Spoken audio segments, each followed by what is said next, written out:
इस वीडियो के अंत तक आप जानेंगे इस पाठ से संबंधित संपूर्ण जानकारी। नमस्कार सभी को, हिंदी कला केंद्र में आपका स्वागत है। अगर आप इस चैनल पर नए हैं तो पहले इसको सब्सक्राइब करें व बेल आइकन को दबाना ना भूलें ताकि नए वीडियो का नोटिफिकेशन सबसे पहले आपको मिले। बच्चों, आज हम पढ़ने जा रहे हैं हमारी हिंदी की पुस्तक का पाठ 3, जिसका शीर्षक है छोटी बातें बड़े काम की, जो कि एक लेख है। बच्चों, कई बार हमारे जीवन में बहुत सारी छोटी छोटी बातें होती हैं, लेकिन वो बहुत काम की होती हैं। आपने अक्सर अपने घरों में अपने बड़ों को देखा होगा कि अगर वो बस में जा रहे हैं तो किसी बुजुर्ग को देखकर उनको बैठने के लिए कहा होगा, और कचरे को हमेशा कूड़ेदान में ही डालते देखा होगा। या फिर आपको अक्सर बोला जाता होगा ना कि बेटा नल खुला मत छोड़ो, कमरे से बाहर आ रहे हो तो पंखा लाइट बंद करके आओ। घर में कोई मेहमान आए तो कहेंगे बेटा अंकल को प्रणाम करो। बोला जाता है ना ऐसा? क्यों बोला जाता है आपको ऐसा? देखो बच्चों, अपने बच्चों को सही बात बताना हर माता पिता का कर्तव्य होता है, और ये सब बातें बचपन में सिखाई जाएं तो अच्छा है। आप अगर किसी मेहमान के आने पर उनको प्रणाम बोलते हो, उनको बैठने के लिए कहते हो, पानी पिलाते हो, तो आपने ऐसा जरूर सुना होगा कि वो कहेंगे कि आपका बच्चा तो बहुत समझदार है। होता है ना ऐसा? तो बच्चों, कुछ ऐसी ही छोटी छोटी बातों को आज के इस पाठ में बताया गया है, जो सुनने में तो बहुत छोटी हैं, लेकिन वो हमेशा हमारे जीवन में काम आएंगी। ये करो, ये मत करो, मम्मी पापा के मुंह से ये वाक्य आप कई बार सुनते होंगे। तो आपने अक्सर सुना होगा ना, किसी काम के लिए आपको कहा जाता है कि ये करो, और किसी के लिए कहा जाता है ये मत करो। ये सुनकर आपको कभी कभी बुरा भी लगता होगा, क्योंकि आपको अच्छा नहीं लगता है कि मुझे हर बात पर क्यों टोका जा रहा है। किंतु का अर्थ है लेकिन। दैनिक जीवन की छोटी छोटी बातें, जो हमारे हर रोज की जो छोटी छोटी बातें हैं, कई बार बहुत महत्वपूर्ण होती हैं। महत्वपूर्ण यानी बहुत जरूरी होती हैं, जिनका पालन करना समाज व राष्ट्र हित के लिए अनिवार्य है। समाज जो हमारा समुदाय है जहां हम रहते हैं, और राष्ट्र हित जो हमारे देश के लिए अच्छा हो।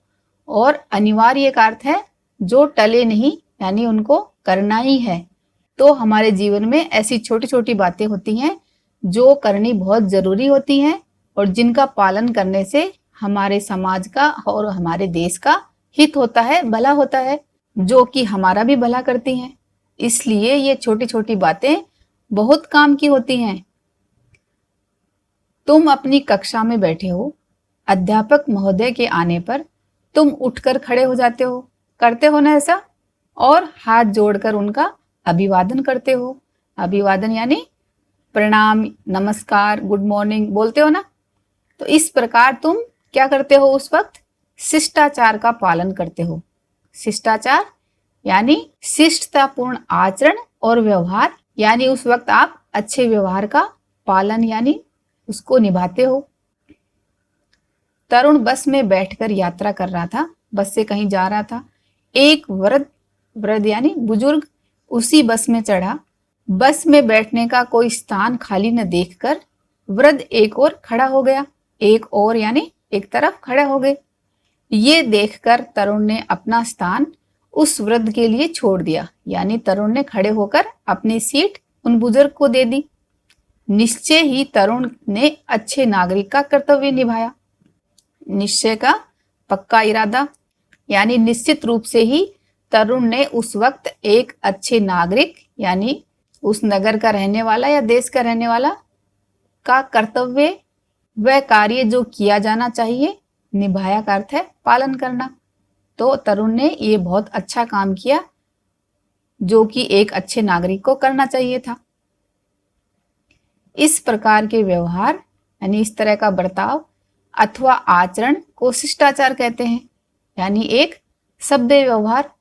राष्ट्र और समाज को आपसे ऐसे ही अच्छे आचरण की अपेक्षा है, यानी आपसे ऐसे ही अच्छे कामों की उम्मीद या आशा है।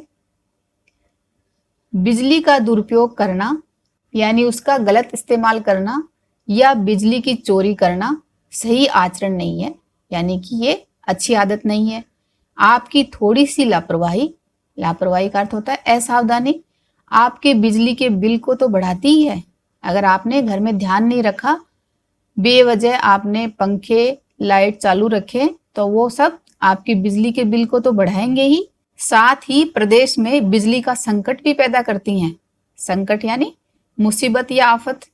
जब आप बेवजह बिजली को खराब करोगे तो बिजली में कमी तो आएगी ना, तो उसकी वजह से पूरे प्रदेश में ही बिजली का संकट हो जाएगा। क्या आपने कभी सोचा है कि यदि 100 घरों में एक एक बल्ब भी व्यर्थ जलता रहे, व्यर्थ यानी बेकार में ही जलता रहे, तो 100 बल्बों की बिजली लापरवाही के कारण बेकार चली जाएगी। तो उससे आपके घर का बिल भी ज्यादा आएगा और हमारे प्रदेश में बिजली का संकट भी बढ़ जाएगा, क्योंकि हमने उस बिजली को बेकार कर दिया। तो इन्हीं सब बातों के लिए आपको घर में बोला जाता है ना, जैसे आप कमरे से बाहर आते हो तो आपको कहा जाता है कि बेटा पंखा और लाइट बंद करके आओ। तो आज से इन सब बातों का आप बुरा नहीं मानोगे और इन सब बातों का ध्यान रखोगे, है ना। जब कमरे में कोई न बैठा हो तो पंखे और बत्तियां बंद कर दी जानी चाहिए। समझ गए ना आप ये बात क्यों बंद करनी है। सुमन ने हाथ धोए और नल खुला छोड़ दिया। रमेश ने बर्तन साफ करके रसोई का नल खुला छोड़ दिया। पानी बह रहा है, किसी को नल बंद करने की चिंता ही नहीं है, यानी कोई उस बात पर ध्यान ही नहीं दे रहा। इससे अच्छा आचरण नहीं कहा जा सकता, ये एक अच्छा व्यवहार नहीं है। सबको ये आदत डाल लेनी चाहिए कि जब पानी की जरूरत न हो तब नल अच्छी तरह से बंद कर दिया जाए। जब आप पानी काम में नहीं ले रहे हो तो नल को अच्छी तरह बंद करना है। नल टपकना भी नहीं चाहिए और फालतू में बहना भी नहीं है, नहीं तो क्या होगा, पानी व्यर्थ जाएगा और इससे आगे आने वाले समय में पानी की बहुत बड़ी कमी हो जाएगी। वह देखो, कुछ बच्चों ने आधी छुट्टी में खाना खाया और छिलके तथा कागज कूड़ेदान में न डालकर डेस्क के नीचे डाल दिए, जहां पर बैठे हैं वहीं पर डाल दिए। ऐसा करना ठीक नहीं। कूड़ेदान का प्रयोग करने में अधिक समय नहीं लगता। तो ये बात आप समझ गए ना। तो आज के बाद कचरे को इधर उधर बिल्कुल भी नहीं फेंकना है। कहाँ डालना है? कूड़ेदान में। चाहे आप ये काम अपने घर में हो या स्कूल में, दोनों जगह करना है। आवश्यकता न होने पर बत्तियां और नल बंद करना है। कूड़े को सही स्थान पर डालना है। आदि ऐसी आदतें हैं जिन पर ध्यान देने से आप अपने साथ साथ समाज का भी भला कर सकते हैं। तो ये सारे काम आपको अपने स्कूल में भी करने हैं और घर में भी ध्यान रखना है। अच्छे संस्कार, संस्कार यानी अच्छे कर्म या अच्छे काम करने की आदत बचपन में ही पड़ जाते हैं और बड़े होने पर उनकी आदत बनी रहती है। इसलिए बचपन से ही अच्छी आदतों को अपनाना चाहिए। बचपन से हमें कौन कौन सी आदतें सीखनी है? जैसे समय का पालन करना, बस पर चढ़ते समय धक्का मुक्की न करना, अपने से बड़ों का आदर करना, आदर यानी उनका सम्मान करना, सभ्य भाषा का प्रयोग करना, किसी भी दोस्त को गाली गलौज नहीं करना, अच्छे शब्दों का प्रयोग करना है, स्वच्छता का ध्यान रखना आदि कुछ ऐसी बातें हैं जिन्हें अपना लेने से विद्यार्थी सभ्य नागरिक बन सकते हैं। तो बच्चों, अभी आप समझ गए ना कि आपको घर में और स्कूल में क्यों कहा जाता है कि बेटा ये काम करो और ये नहीं करो। तो आज के बाद उन बातों को बुरा न मानते हुए उनको हमें क्या करना है? सीखना है। और वैसे ही करते जाओगे तो आपकी आदत बन जाएगी जो आजीवन आपके जीवन में काम आएंगी, है ना। अब बच्चों, इसके अभ्यास प्रश्नों को देखते हैं। अगर हमारे वीडियो बन ही रहे हैं आपके फेवरेट, तो फिर क्यों ना करें इनको लाइक, सब्सक्राइब और रिकमेंड। हमें और बेहतर बनाने के लिए आप कर सकते हैं कमेंट। धन्यवाद।